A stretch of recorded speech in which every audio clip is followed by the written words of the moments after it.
Welcome to the Homemade Songwriter. I'm Matt, and today we're going to continue our song section series where we're talking about the different sections of a song, what they are, and how best to write them. And today we're talking about the bridge. Now, of all the different sections of a song, a bridge is really one of my favorites to write. I think a bridge is where you can really let your creativity go wild because a bridge is usually one of the most unique and memorable parts of a song if done correctly. Now, the first question you need to ask yourself when writing a bridge is, does my song need a bridge? Because I think it's good to know that not every song actually needs a bridge in the first place. So in our opinion, there's two reasons you should consider adding a bridge to your song. Number one, saying something that you've already said but in a new way that elaborates on that idea. Or two, introducing a new idea that clarifies the whole song.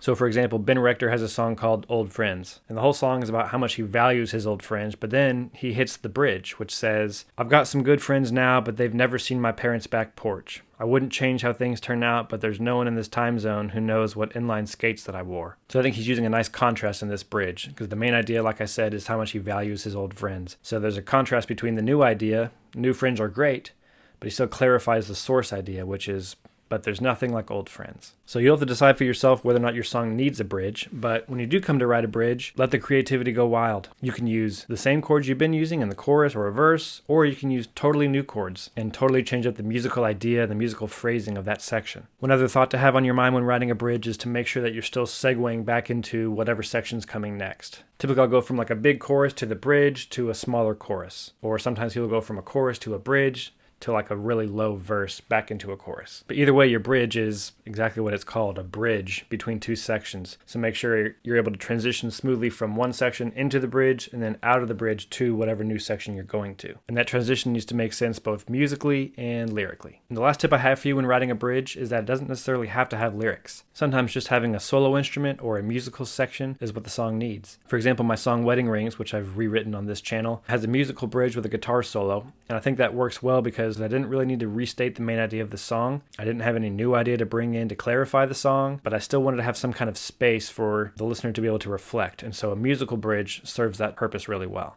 So if you see these wedding rings,